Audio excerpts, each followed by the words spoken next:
Now we arrive at a topic that is most dear to my heart. I have always felt a deep resonance with dragons, as though they were a long-lost family to which I will someday return. There has been a lingering sensation within me that I too possess a fragment of the dragon's essence. For those of you who are unacquainted with the delightfully paradoxical logic that underlies truth, you may perceive me as mad, and that is perfectly acceptable. I shall offer a brief overview of dragons through the ages, and then reveal to you my own beliefs. My friends, I encourage all of us to develop the skill of sifting through information, extracting the valuable nuggets and repurposing the remainder into something akin to pencil holders. This is to say, not completely discarding what may seem inapplicable.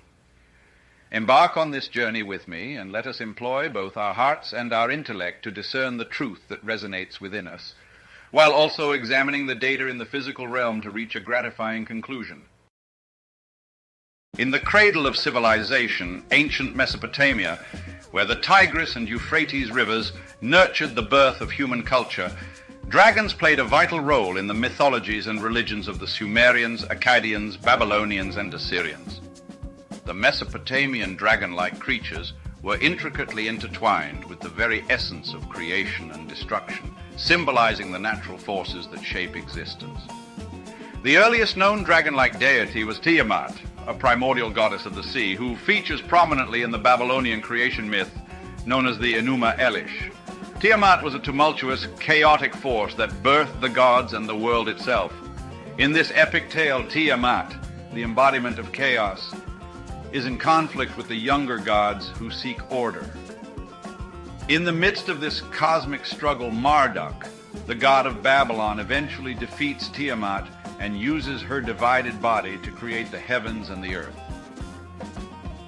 Another dragon-like creature of Mesopotamian mythology is the Mushusu, a hybrid beast with the body of a serpent, the forelegs of a lion, and the hind legs of a bird. The Mushusu was closely associated with the Babylonian god Marduk and was considered a protective deity. Depictions of the Mushusu can be found on the Ishtar Gate, a magnificent monument from the ancient city of Babylon that stands as a testament to the grandeur of Mesopotamian civilization. The Assyrians also had their share of dragon-like creatures, such as the fearsome lion-headed serpent known as the Lamu, which was often depicted in Assyrian art as a protective figure. Similarly, the Sumerians revered the deity Ningishzida, a serpentine god who was both a guardian and a guide for the dead as they journeyed to the afterlife. These ancient Mesopotamian cultures, with their complex cosmologies and pantheons, shaped the very foundations of human civilization. Dragons and dragon-like creatures were integral to the mythic narratives that define the Mesopotamian understanding of the world and their place within it. The awe-inspiring and terrifying aspects of these creatures captured the imagination of the people, symbolizing the divine forces that govern the cosmos and the human experience. As we reflect upon the ancient Mesopotamians, we see that their beliefs and stories are deeply rooted in the human psyche. Dragons, in their various forms, are woven into the fabric of our collective consciousness, transcending time and culture. It is within these mythic tales, passed down through generations, that we find glimpses of the eternal truths that define the human experience. As we venture eastward, we find ourselves in the mystical realm of ancient China, a civilization steeped in rich history and profound wisdom. Here, dragons have long held a place of honor and reverence, embodying the essence of life itself. In Chinese mythology, the dragon, or Long, represents the forces of nature, the universe, and the eternal Tao, the ineffable unifying principle that flows through all things. The Chinese dragon is a potent symbol of power, wisdom, and prosperity. It is a benevolent creature that brings rain, fertility, and good fortune to the land. The celestial dragons, also known as the dragon kings, govern the four seas and the waters of the earth. Each dragon king resides in a magnificent crystal palace, where they preside over an underwater realm teeming with life. The dragon kings are capricious beings, and their moods can sway the tides and the weather. The ancient Chinese emperors, believed to be descendants of the dragons themselves, sought to harness the dragon's power to maintain harmony within their realms. The dragon motif adorned their robes, their thrones, and the walls of their palaces, symbolizing the divine right to rule and the connection between the earthly and the celestial realms. As we explore the realm of Chinese philosophy, we encounter the wisdom of Taoism, where the dragon holds a special place. The Taoist sages recognize the dragon as an embodiment of the ever-changing, ever-flowing Tao, the underlying current that permeates all of existence. The dragon, in its serpentine form, symbolizes the fluidity and flexibility required to flow with the natural rhythms of life. In the words of Lao Tzu, the ancient sage and author of the Tao Te Ching, the supreme good is like water, which nourishes all things without trying to. It is content with the low places that people disdain. Thus, it is like the Tao. The dragon, like water, adapts to its surroundings, moving gracefully and effortlessly through the world. In the context of Chinese culture, the dragon serves as a reminder of the interconnectedness of all things and the need to embrace the ever-changing, ever-unfolding nature of existence. Through this lens, we may begin to glimpse the profound wisdom that lies at the heart of these ancient beliefs. As we ascend the lofty peaks of the Himalayas, we enter the enigmatic land of Tibet, a land of mystery, spirituality, and breathtaking beauty. Here, amidst the snow-capped mountains, ancient monasteries, and wind-swept plateaus, the dragon occupies a unique space in the realm of Tibetan mythology and culture. Tibet, a land steeped in the wisdom of Buddhism and the echoes of its ancient Bon religion, is home to countless legends and tales of dragons. These dragons, much like their Chinese counterparts, are associated with the forces of nature, particularly the elements of water and air. They symbolize transformation, adaptability, and the power to overcome obstacles, embodying the very essence of the spiritual journey. The Tibetan dragons, known as Druk or Brug, are believed to reside in the hidden valleys and sacred lakes of the region, guarding the secrets of the natural and spiritual worlds. These magnificent creatures, often depicted as serpentine and adorned with elaborate ornaments, represent the untamed and dynamic nature of existence. In Tibetan Buddhism, the dragon's symbolism extends into the realm of the Dharma, the teachings of the Buddha. As the dragon soars through the skies, it represents the transcendence of ignorance and the attainment of enlightenment. It is a reminder of the importance of rising above the mundane, seeking the ultimate truth, and striving for liberation from the cycle of suffering. The dragons of Tibet are also deeply intertwined with the mythic kingdom of Shambhala, a hidden paradise said to be nestled within the heart of the Himalayas. Shambhala, according to Tibetan lore, is a sanctuary of wisdom, peace, and harmony, where enlightened beings reside.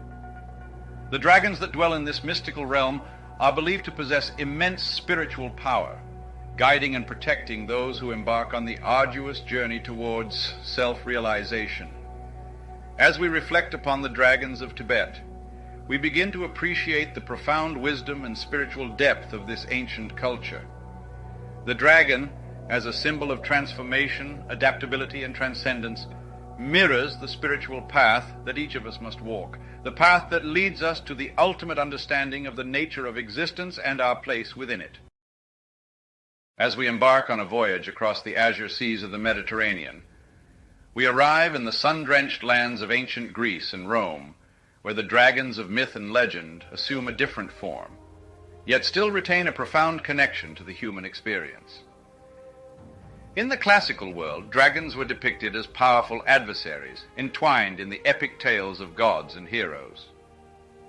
The Greek word for dragon, drakon, brings forth images of serpentine creatures, endowed with immense strength and often guarding treasures or sacred places.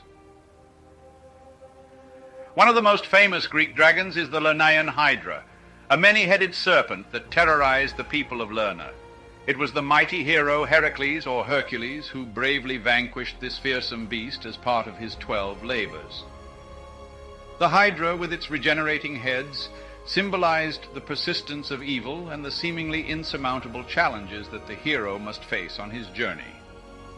The dragon-like creature Ladon, a serpentine guardian of the golden apples in the Garden of the Hesperides, also played a significant role in the tale of Heracles. This mythical garden, located at the edge of the known world, was a place of divine beauty, and the golden apples were a symbol of immortality. Ladon's role as a protector of this sacred realm highlights the dragon's association with guarding that which is precious and otherworldly. In Roman mythology, dragons also played a prominent role.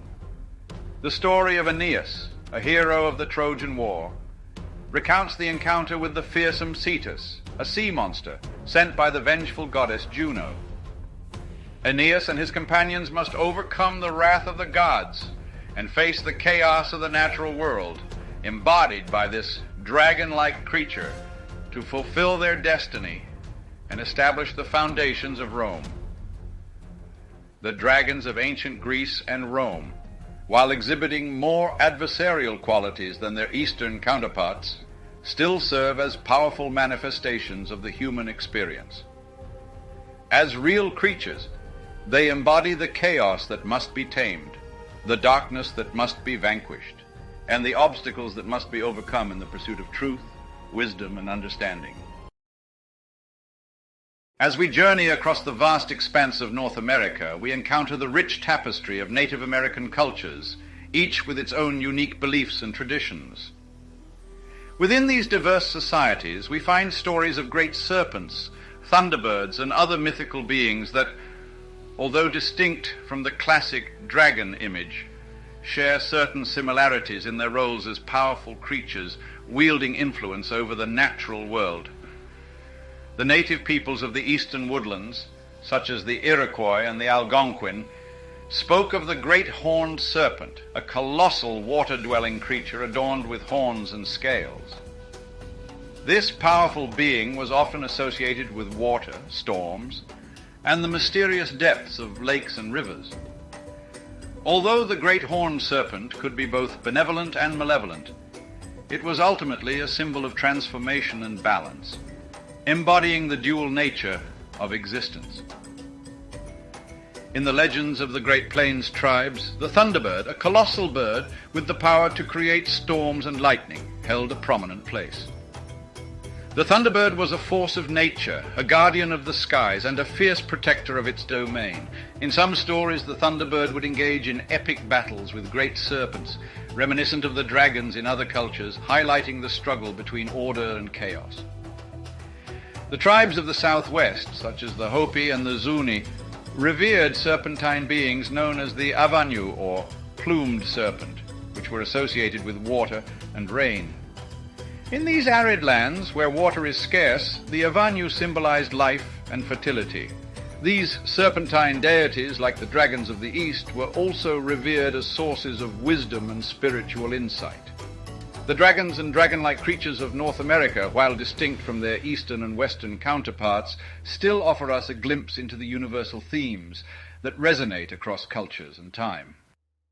Now, my dear friends, let us take a moment to step away from the well-trodden path of information and ponder a bit deeper. Can we not sense the presence of dragons within our very being, perhaps in the very strands of our DNA? I realize that I might appear a bit outlandish in suggesting this, but I implore you to pause and consider this thought.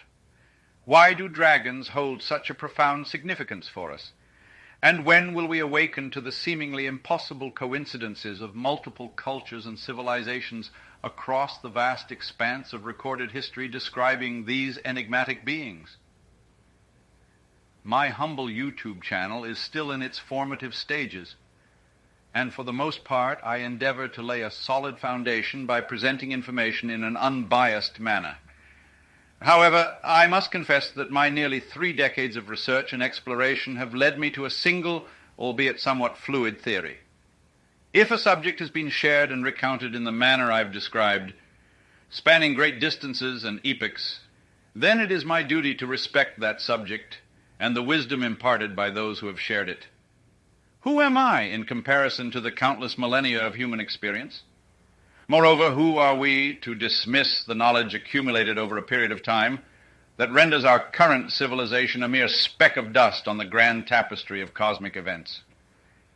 My aim is not to sway your beliefs. Rather, I wish to guide you in reinforcing your existing convictions and help you relinquish any that serve no purpose to your growth. I realize I may have spoken at length, so allow me to conclude with a heartfelt expression of gratitude for your attention. Thank you for watching. For after all, you are only human.